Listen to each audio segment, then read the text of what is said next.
अस्सलामुअलैकुम। आप देख रहे हैं यूट्यूब और मेरा नाम है ज़हीर भट्टी। आज जिस टॉपिक पे हम बात करने वाले हैं वो है प्राइम मिनिस्टर इमरान खान का 4 दिन पहले का इंटरव्यू विद जीएनएन। बहुत सारे चैनल्स ने और बहुत सारे तज्जिया निगारों ने उस इंटरव्यू के बाद बहुत ज़्यादा बहस और मुबाहसे शुरू कर दिए और बहुत सारे लोगों ने उस इंटरव्यू में पूछे गए सवालात पर बहस की। एज ए पॉलिटिकल साइंस और लॉ स्टूडेंट मैं पाकिस्तान की हुकूमत, पाकिस्तान की माशियत और पाकिस्तान के इकनॉमिक क्राइसिस को बहुत करीब से पढ़ रहा हूँ काफ़ी सालों से। उस इंटरव्यू को देखने के बाद मैंने इमरान खान के उस इंटरव्यू में से 10 ऐसी चीज़ें निकाली हैं जो मैं आपको बताना चाहता हूँ। उसमें से कुछ बातें ऐसी हैं जो इमरान खान ने वर्बली बोल के बताई हैं और कुछ बातें ऐसी हैं जो उनकी बॉडी लैंग्वेज बता रही थी। इस इंटरव्यू में स्पेशली बात की गई कि हुकूमत क्या कर रही है, हुकूमत कैसे चल रही है, पाकिस्तान पर क्या क्या प्रेशर हैं, बैरूने मुल्कों के पाकिस्तान को कौन कौन से प्रेशर से गुजरना पड़ रहा है और क्या क्या फॉरेन पॉलिसी होगी with in new 3 to 4 year. सबसे पहली बात, एक बात जो उस इंटरव्यू में कंफर्म थी कि इमरान खान साहब आज भी इक्तदार की हवस में नहीं हैं। यह बात उनके इंटरव्यू से जाहिर हो गई कि अगर उनकी हुकूमत आज भी गिर जाए और उनको मजबूर किया जाए कि वो इस हुकूमत को छोड़ दें तो वो अपने इक्तदार की हवस के लिए कभी भी इस मुल्क पर काबिज नहीं रहेंगे। हाँ, उन्होंने कहा कि वो पाकिस्तान की इकानमी के लिए, पाकिस्तान की अवाम के लिए, पाकिस्तान की बेहतरी के लिए, पाकिस्तान की खुशहाली के लिए तो कंप्रोमाइज कर सकते हैं, लेकिन इक्तदार की हवस के लिए वो कभी भी कंप्रोमाइज नहीं कर सकते।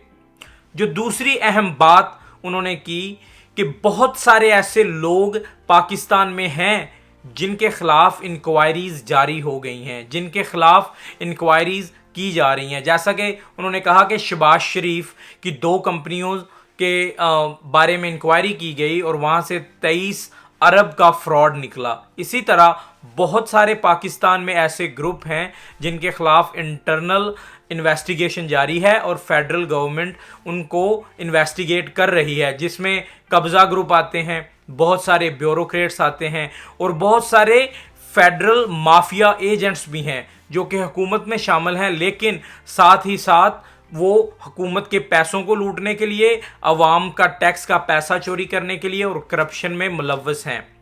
इमरान खान साहब ने कहा कि उन सब एजेंट्स को, उन सब लोगों के खिलाफ इंक्वायरी फेडरल गवर्नमेंट कर रही है। तीसरी बात जो कि बहुत ज़्यादा इंपॉर्टेंट थी कि इमरान खान साहब ने ये बात तस्लीम की कि निज़ाम की खराबियों को वो जल्दी ठीक नहीं कर सकते, क्योंकि एकदम सारी चीज़ों को ठीक करना उनके वश में नहीं है, उनके लिए मुनासिब नहीं है।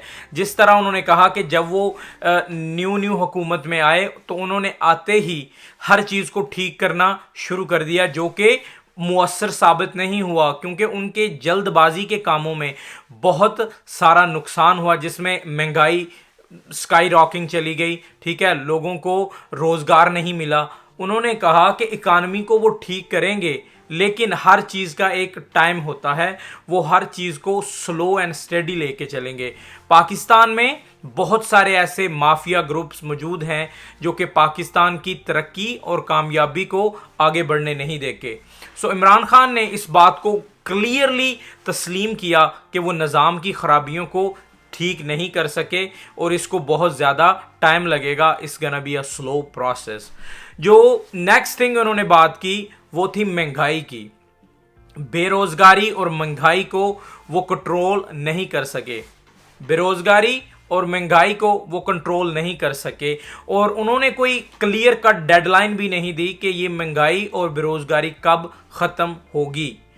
जैसा कि कोरोना वायरस की वजह से इन लोगों की आमदन कम हो गई और महंगाई ऊपर चली गई, लेकिन इमरान खान के उस इंटरव्यू में उन्होंने क्लियर कट कोई इन्फॉर्मेशन नहीं दी कि महंगाई कब कम होगी और बेरोज़गारी कब ख़त्म होगी। लेकिन एक बात उनकी कंफर्म थी कि कोरोना वायरस की वजह से पाकिस्तान इतना ज़्यादा मुतासर नहीं हुआ, लेकिन हो सकता है कि जो हालात हैं आइंदा वाले दिनों में वो इससे बुरे हो सकते हैं, लेकिन हुकूमत अपनी पूरी कोशिश कर रही है कि उन हालात से काबू कैसे पाया जाए। जब उनसे इसराइल के बारे में बात की गई तो उनका बहुत ही अच्छा जवाब था कि पाकिस्तान पर इसराइल और दूसरे गैर मुबालिक लोगों से बहुत ज़्यादा दबाव है। पाकिस्तान पर इतना ज़्यादा दबाव है कि वो इसराइल को तस्लीम कर लें, लेकिन प्राइम मिनिस्टर इमरान खान ने वाज़े लफ्ज़ों में कहा कि वो इसराइल को कभी भी तस्लीम नहीं करेंगे। जब उनसे पूछा गया कि वह कौन कौन से मुमालिक हैं जो पाकिस्तान पर दबाव डाल रहे हैं और इमरान खान की हुकूमत पर दबाव डाल रहे हैं कि इसराइल को तस्लीम किया जाए, तो इमरान खान ने साफ लफ्ज़ों में उस बात को रद्द कर दिया। जब उनसे पूछा गया कि क्या मुस्लिम ममालिक या गैर मुस्लिम ममालिक आप पर दबाव डाल रहे हैं, क्या सऊदी अरब और मुस्लिम ममालिक चाहते हैं कि आप इसराइल को तस्लीम कर लें, तो इमरान खान ने पूरी तरह उस सवाल को डॉज किया। कहा जा रहा है कि पाकिस्तान की इकॉनमी बेहतर कर देंगे, पाकिस्तान को मॉरली सपोर्ट देंगे, इकोनॉमिक सपोर्ट देंगे, IMF की तरफ से आपके जितने कर्जे हैं उनको कम कर दिया जाएगा, बस पाकिस्तान इसराइल को तस्लीम कर ले। लेकिन इमरान खान ने वाज़ेह तौर पे कहा कि वो कभी भी पाकिस्तान की सालमियत को, कभी भी पाकिस्तान की खुद मुख्तियारी को बेचकर कोई सौदा नहीं करेंगे। छठा पॉइंट था कि क्या सऊदी अरब में मोहम्मद बिन सुल्तान के लिए मुश्किलात शुरू होने वाली हैं या नहीं, क्योंकि डोनाल्ड ट्रंप की हार की वजह से मोहम्मद बिन सुल्तान पर एक भारी वक्त आने वाला है, क्योंकि MBS की और डोनाल्ड ट्रंप की आपस में बहुत ज़्यादा बनती थी। जितने भी सीक्रेट एजेंट से वो रॉयल फैमिली की प्रोटेक्शन के लिए लगे हुए थे। क्या डोनाल्ड ट्रंप के हारने के बाद क्या MBS को वो स्टेटस दोबारा मिलेगा या नहीं, दोबारा वो पाकिस्तान से वो अपने अच्छे ताल्लुकात बनाएंगे या नहीं। इस पे इमरान खान ने कहा कि डेफिनेटली सऊदी अरब ऐसा नहीं करेगा कि वो पाकिस्तान में होने वाली सरमायाकारी को वापस ले ले, जो कि बहुत बड़ी बात थी और ये बहुत इंपॉर्टेंट बात थी। नेक्स्ट थिंग, जब उनसे पूछा गया चीन के बाद और चीन के साथ ताल्लुकात के लिए, तो इमरान खान ने बड़े ही वाज़ेह अंदाज में बताया कि चीन और पाकिस्तान का आपस में दफाई शराकतदारी का ये बहुत बड़ा टाइम है।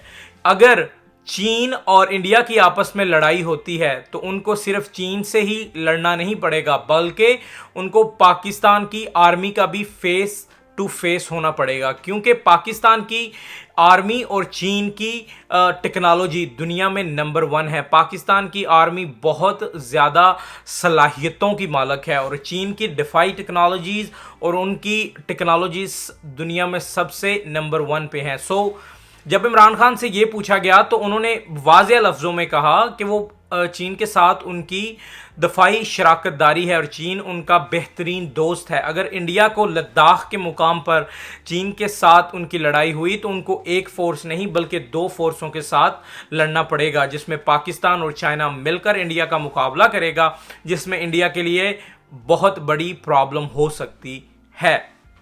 जब उनसे पूछा गया 2 फ्रंट वॉर के बारे में तो उनका जवाब बहुत ही वाज़ेह और क्लियर कट था। अगर इंडिया को चाइना के साथ वॉर करनी पड़ी तो उसमें पाकिस्तान चाइना का हामी होगा। 8वां पॉइंट था कि इमरान खान अपने लिए अच्छे बंदों का और बेहतरीन टीम का इंतखाब नहीं कर सके। जिस तरह कायदे-आज़म ने फरमाया था कि मेरी टीम में कुछ खोटे सिक्के हैं, इसी तरह जब इमरान खान से उस्मान बुज़दार के बारे में बात की गई तो उन्होंने उस बात को गोल मोल कर दिया और कहा छोटी सी तो करप्शन है, इतनी बड़ी नहीं है। इसलिए इमरान खान को एक अपने लिए अच्छी टीम चुनने के लिए बहुत बड़ी प्रॉब्लम रही है। और इमरान खान से जब ये पूछा गया कि उस्मान बुज़दार ने जो इतनी करप्शन की है उसके बारे में आपका क्या ख्याल है, तो इमरान खान ने बहुत ही वाज़ेह लफ्ज़ों में कहा ये तो छोटी सी करप्शन है। आप जस्ट सोचें कि इमरान खान जैसे बंदे ने जब ये बात की कि ये तो छोटी सी करप्शन है, ये उनके मुंह पे सूट नहीं करता। सो इसका मतलब ये है कि उनके लिए उस्मान बज़दार को रखना एक मजबूरी है और उनके पास कोई और ऑप्शन भी नहीं है। अगर वो किसी और को लेके आते हैं तो क्या होगा, एक तो पार्टी में इंतशार पैदा हो जाएगा, सब लोग बातें करेंगे और इमरान खान को कोई और ऑप्शन मिल नहीं रहा, जिसकी वजह से उन्होंने क्लियर कट लफ्ज़ों में कहा कि वो बेहतर लोगों की तलाश के लिए फेल हो चुके हैं। नेक्स्ट बात जो थी वो थी नवाज शरीफ के खिलाफ केसेस के बारे में। जब उनसे पूछा गया कि आपको कोई खबर है नवाज शरीफ साहब के बारे में कि वो क्या कर रहे हैं, तो इमरान खान ने वाज़ेह लफ्ज़ों में कहा कि उनके पास नवाज शरीफ के ख़िलाफ़ इंफॉर्मेशन है कि वो पाकिस्तान दुश्मन लोगों से मिलकर पाकिस्तान के ख़िलाफ़ सीक्रेट मिशन कर रहे हैं और वो पाकिस्तान के ख़िलाफ़ इंफॉर्मेटिव एजेंट के तौर पर काम कर रहे हैं, उन्होंने गद्दारी की है। लेकिन ये असेसमेंट नहीं है। असेसमेंट ये होती है कि जब इमरान खान साहब कहें कि नवाज शरीफ ने गद्दारी की है, उन्होंने कहा कि उनको कंप्लीट इंफॉर्मेशन है कि नवाज शरीफ किस किस से मिले, कहां कहां जाके उनकी मुलाकातें हुई। लेकिन मसला ये है कि वो ये बातें कोर्ट में प्रूव नहीं कर सकते क्योंकि ये सारी इंफॉर्मेशन एजेंसी की तरफ से हैं और जब एजेंसी की रिपोर्ट्स कोर्ट में जाती हैं तो कोर्ट उनको प्रूव नहीं करती। ये तो नहीं हो सकता ना कि आप नवाज शरीफ की हर बात को रिकॉर्ड करें या उन्होंने किसी पेपर पे साइन किया होगा कि वो कौन कौन सी इंफॉर्मेशन दे रहे हैं। सो इमरान खान ने कहा कि उनके पास इंफॉर्मेशन है, असेसमेंट नहीं है। उनके पास इंफॉर्मेशन है कि नवाज शरीफ ने कौन कौन से लोगों के साथ मुलाकातें की, लेकिन प्रॉब्लम यही है कि वो कोर्ट में ये सारी बातें पेश नहीं कर सकते। अगर आप ये केस कोर्ट में लेके जाएंगे तो पाकिस्तान की कोर्ट जो है वो एजेंसीज की रिपोर्ट पर फॉलो अप नहीं करेंगी, वो उनको नहीं मानेंगी। So they need a more solid convincing evidence. Next, कुछ सवालों के बारे में जब इमरान खान से सवाल किए गए तो उन्होंने अपनी कमजोरी बयान की, अपनी कमजोरी शो की और कुछ ऐसे सवाल थे जिसका इमरान खान साहब ने जवाब नहीं दिया और बस ये कहकर टाल दिया कि हम फॉरेन पॉलिसी के वजह से मजबूर हैं और मैं अभी बोल नहीं सकता। और दुआ करता हूं कि पाकिस्तान किसी टाइम इस पोजीशन में हो कि हम एक कौम मिलकर खड़ी होकर इन सारी बातों का जवाब दें और इन सारी बातों और मुश्किलात को लोगों के सामने पेश कर सकें। ओवरऑल ये इंटरव्यू बहुत मायने रखता है पाकिस्तान की इकानमी, पाकिस्तान की सालमियत के लिए। मैं उम्मीद करता हूं कि आपको ये वीडियो पसंद आई होगी। अभी तक अगर आपने ये चैनल सब्सक्राइब नहीं किया तो subscribe this channel right now. Stay blessed. Allah Hafiz.